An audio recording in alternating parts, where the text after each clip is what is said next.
Assalamualaikum teman-teman. Kali ini kita kembali lagi membahas soal SKDTWK, Kedinasan dan CPNS. Semoga kalian sehat selalu ya dan tetap semangat karena pendaftaran akan segera dibuka. Oke, langsung saja kita ke nomor 1, yaitu setiap warga negara yang memenuhi syarat peraturan perundang-undangan yang berlaku memiliki hak pilih aktif, yaitu hak untuk menjadi A. Hak untuk menjadi wakil rakyat, B. Hak untuk menjadi anggota DPR, C. Hak untuk memilih anggota DPR, D. Hak untuk dipilih menjadi DPR, E. Hak untuk mencalonkan diri. Nah, kira-kira opsi yang paling tepat itu opsi yang mana teman-teman? Oke, jadi jawaban yang paling tepat tuh yang C ya teman-teman. Jadi hak pilih aktif ini berarti dia itu hak untuk memilih wakil dalam lembaga perwakilan rakyat. Syarat-syarat warga negara yang memiliki hak pilih aktif yaitu warga negara Indonesia, telah berusia 17 tahun ke atas atau sudah menikah, terdaftar sebagai calon pemilih, tidak sedang terganggu ingatannya atau sakit jiwa, kemudian tidak sedang menjalani hukuman pidana penjara atau pidana kurungan berdasarkan keputusan pengadilan yang telah memperoleh kekuatan hukum tetap yang diancam dengan hukuman pidana penjara selama 5 tahun atau lebih, dan tidak sedang dicabut hak pilih berdasarkan keputusan pengadilan yang telah memperoleh kekuatan hukum tetap. Next, kita ke soal nomor 2, yaitu Undang-Undang Dasar 1945 menyatakan bahwa negara Indonesia adalah negara hukum dan bukan negara kekuasaan. Hal ini bercantum pada A. Pembukaan Undang-Undang Dasar 1945, B. Pasal 27 Undang-Undang Dasar 1945, C. Pasal 5 UUD 1945, D. Pasal 26 UUD 1945, dan E. Peraturan Peralihan. Nah, kira-kira jawaban yang paling tepat itu opsi mana ya teman-teman? Kalian bisa pause dulu videonya. Oke, langsung saja kita ke jawabannya. Yang paling tepat itu opsi A ya teman-teman. Jadi prinsip negara berdasar atas hukum restat, bukan berdasar atas kekuasaan belaka atau mestat. Prinsip ini ditegaskan dalam bagian penjelasan pembukaan Undang-Undang Dasar 1945.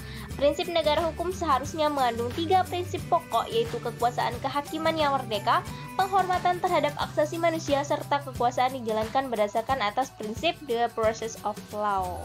Next, kita ke soal nomor 3. Undang-Undang Dasar 1945 menurut hak-hak asasi manusia warga negara. Hal itu dapat kita lihat dalam A. Batang tubuh, B. Aturan peralihan, C. Amandemen tahun 1999, D. Pembukaan Undang-Undang Dasar 1945, E. Peraturan pelaksana. Jadi ini soalnya seputar Undang-Undang Dasar 1945 ya teman-teman. Oke, jawaban yang paling tepat itu ada di opsi D. Jadi alinea pertama itu adalah suatu pengakuan hak asasi kebebasan atau kemerdekaan semua bangsa dari segala bentuk penjajahan dan penindasan oleh bangsa lain. Alinea kedua itu adalah pengakuan hak asasi sosial yang berupa keadilan dan pengakuan asasi ekonomi yang berupa kemakmuran dan kesejahteraan. Alinea ketiga adalah hak kodrat yang dianugerahkan oleh Tuhan Yang Maha Esa kepada semua bangsa. Dan alinea keempat itu memuat tujuan negara. Next, kita ke soal yang nomor 4. Menurut UUD 1945, Indonesia menganut sistem pemerintahan apa? A. Sentralisasi, B. Desentralisasi, C. Presidensial, D. Parlemen, dan E. Otoritas. Nah, ini gampang banget ya teman-teman. Jadi jawaban yang paling tepat itu opsi D. Parlemen. Di sebelum UUD 1945 di amandemen, sistem pemerintahan di Indonesia itu menganut sistem pemerintahan presidensial.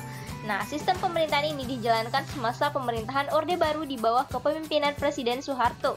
Ciri dari sistem pemerintahan masa itu adalah adanya kekuasaan yang sangat besar pada lembaga kepresidenan.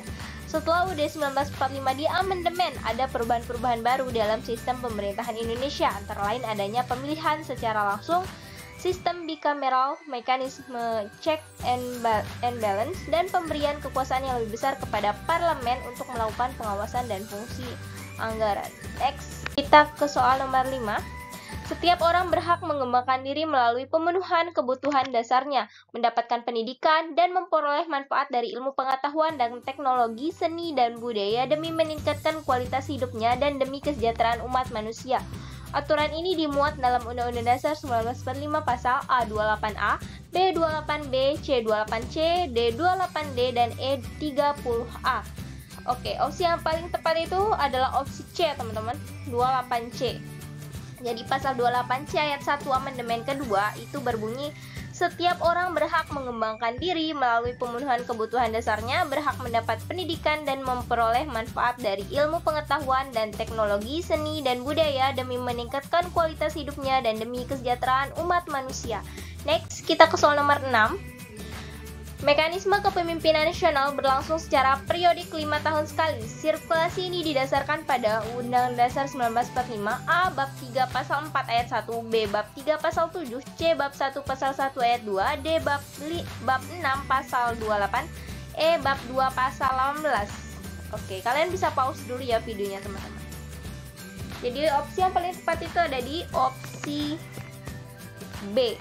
Bab 3 Pasal 7. Jadi dia ini tentang kekuasaan pemerintahan negara yang berbunyi presiden dan wakil presiden memegang jabatannya selama masa 5 tahun dan sesudahnya dapat dipilih kembali.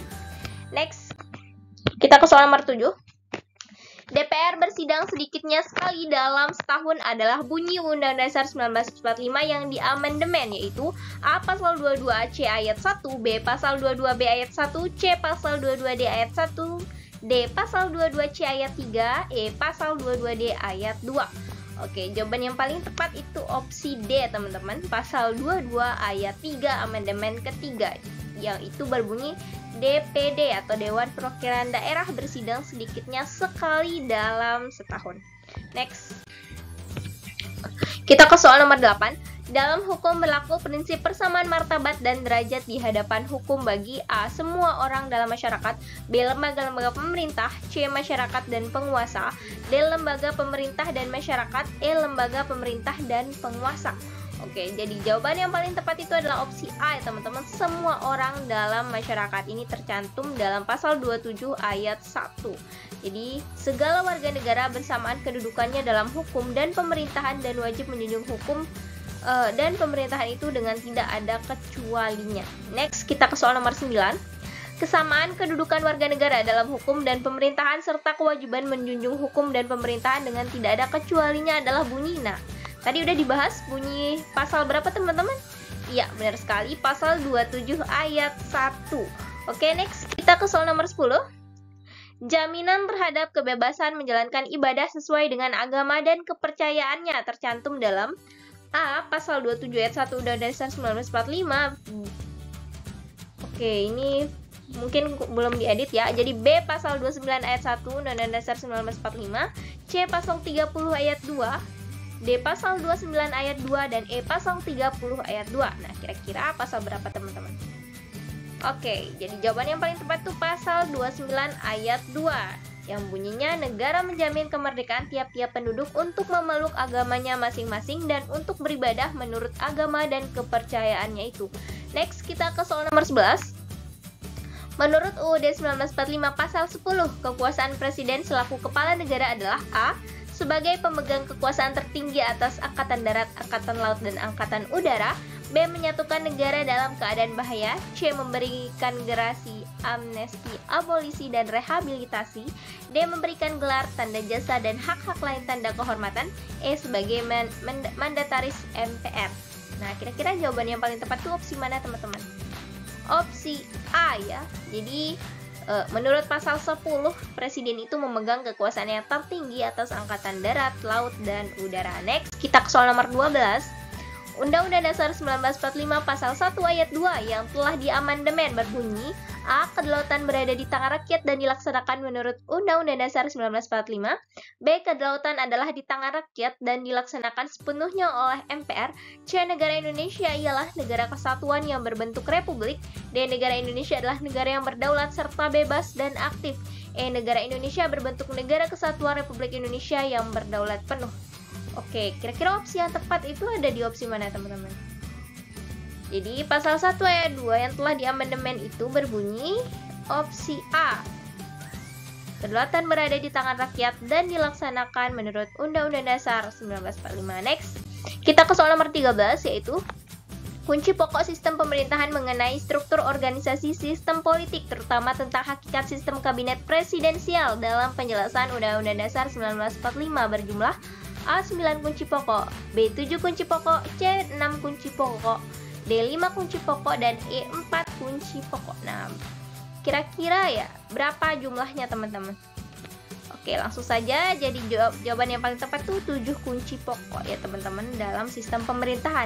Jadi Indonesia adalah negara yang berdasarkan atas hukum, tidak berdasar atas kekuasaan belaka, mempunyai sistem konstitusional, kekuasaan negara yang tertinggi di tangan rakyat.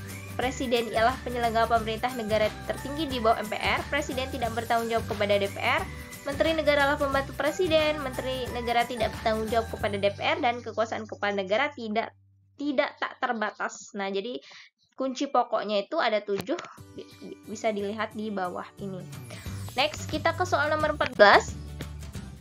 Menurut Undang-Undang Dasar 1945 Amandemen, pemerintah daerah, provinsi, daerah, kabupaten, dan kota milih DPRD yang anggota-anggotanya dipilih melalui A. Pemilu, B. Pemilihan oleh DPRD, C. Pemilihan oleh partai politik, D. Tidak ada jawaban yang benar, E. Pengangkatan langsung.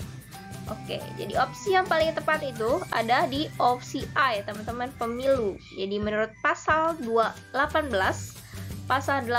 ayat 3 amandemen kedua itu pemerintah daerah, provinsi, kabupaten, dan kota memiliki DPRD yang anggota-anggotanya itu dipilih melalui pemilu atau pemilihan umum. Next, kita ke soal yang terakhir ya teman-teman, yaitu nomor 15. Pembentukan Mahkamah Konstitusi disebutkan dalam Undang-Undang Dasar 1945 pada A. Aturan peralihan pasal 1, B. Aturan peralihan pasal 2, C. Aturan peralihan pasal 3, D. Aturan peralihan pasal 4, dan E. Aturan peralihan pasal 5. Oke, jadi jawaban yang paling tepat itu ada di opsi C teman-teman, aturan peralihan pasal 3 amandemen keempat. Itu Mahkamah Konstitusi dibentuk selambat-lambatnya pada tanggal 17 Agustus 2003 dan sebelum dibentuk segala kewenangannya dilakukan oleh Mahkamah Agung. Oke teman-teman, mungkin sekian videonya. Nanti kita akan lanjutkan di part selanjutnya. Sampai ketemu. Wassalamualaikum warahmatullahi wabarakatuh.